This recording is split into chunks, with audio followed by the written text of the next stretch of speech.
In this lesson, we look at managing BIG-IP AFM, specifically network firewall functionality. We cover discovery, deployment, and monitoring of AFM devices, and highlight product features or functionality specific to the particular managed product. Then we'll apply what we learned in a series of labs.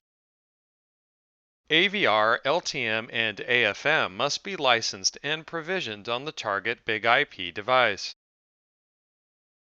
As it relates to AFM, we can break BIG-IQ functionality into three things. Discover BIG-IP AFM devices and display the AFM-related objects that are found. Edit the discovered AFM objects or create new ones and deploy them. Monitor the discovered AFM devices and report on or display the state of their objects and various functionality. Let's look at discovery. First, we need to find the devices we wish to manage. It's a two-stage process. Discover the BIG-IP device, then discover LTM and AFM. As previously noted, AVR must also be licensed and provisioned. Let's see how this looks in the BIG-IQ GUI when discovering. After clicking Add Device, fill in the IP address used to discover the target device or system. This can be the management IP address or self-IP on the target system.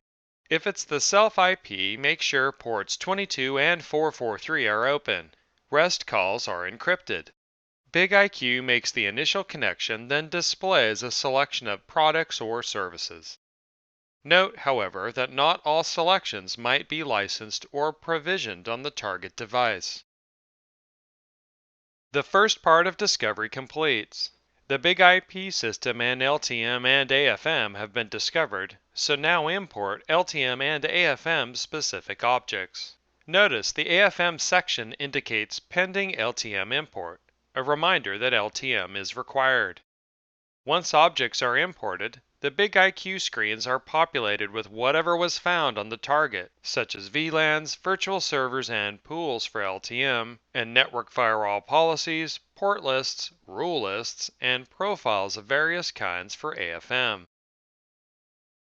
Once discovered, the BIG-IP AFM device is listed in the Devices screen.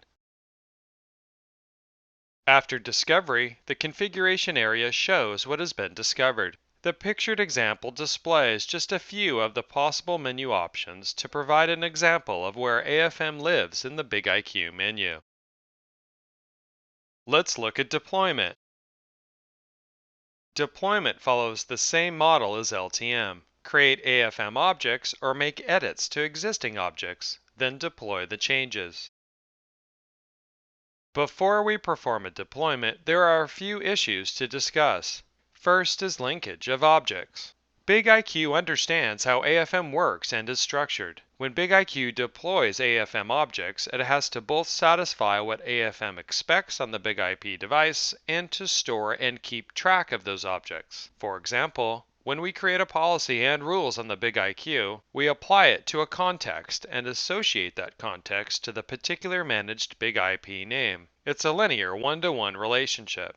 When deploying to BIG-IP AFM, this one-to-one relationship is retained not only in linking AFM objects together, but linking them to the virtual server, which is itself linked to the BIG-IP. In this case, BIG-IQ enforces the decision not to deploy standalone objects, that is, objects not linked or attached to a controlling or parent object that are attached to the highest objects, the device itself.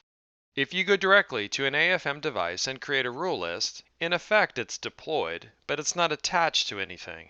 With BIG-IQ, this is not possible, and yet BIG-IQ allows you to do this with LTM. Export a virtual server or a pool, no context, no problem. Not so in BIG-IQ with AFM.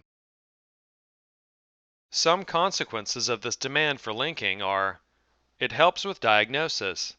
If you did not configure everything, you get warned when you try to deploy. It's a check for the administrator to check object linkages currently in place. It's a gentle reminder that you should understand how AFM works when using BIG-IQ. The second issue to discuss is how or what is deployed. This topic is particularly relevant for AFM network firewall. Generally, you deploy a firewall policy or rules once, but are likely to make changes or add more policies and rules. Generally, you will do these steps more often than deploying a whole new application or virtual server or network infrastructure. So do we deploy all changes or just a few?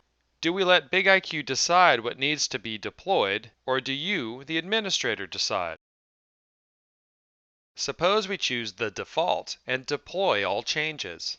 If your environment is busy and you are doing several deployments to several managed BIG-IP devices, there is a lot of REST traffic going back and forth and potentially a load on the network and a load on both the BIG-IQ and BIG-IP systems. Minimize all those REST calls with partial deployment. In partial deployment, the administrator selects only the objects that are needed and only deploys those. Fewer REST calls, less checking on other configuration objects. One caveat with partial deployment is it only works when deploying and attaching, not deploying and removing, such as a profile. This is because it does not have the option to keep unused objects inside the methods section. What you should consider as the administrator is the complication level. For example, LTM is relatively straightforward, but deploying an AFM policy, not so much. You, the administrator, need to decide what works best for you, your environment, your timescales. Next, we'll look at some of the monitoring facilities that are available on BIG-IQ. The monitoring area contains several types of logs and report facilities depending on the particular managed product. There is generic LTM information for the device as well as product-specific report or dashboard information. So AFM shows AFM format specific reports, whereas ASM shows other types. Here is one example of a reporting dashboard. Additionally, BIG-IQ is able to stream AFM event logs. Only part of the log entries are shown here. The screen is so wide in the GUI. You are able to drill down into each entry so that it is easier to read. Before starting the labs, remember that LTM, AVR, and AFM must be licensed and provisioned on the target BIG-IP device. Also note that the required browser for the labs is Google Chrome. After preparing BIG-IP and BIG-IQ, we discover the BIG-IP AFM device and create and deploy a virtual server, then a firewall policy. We wrap up the labs by configuring AFM event logs to be sent via the DCD to the BIG-IQ.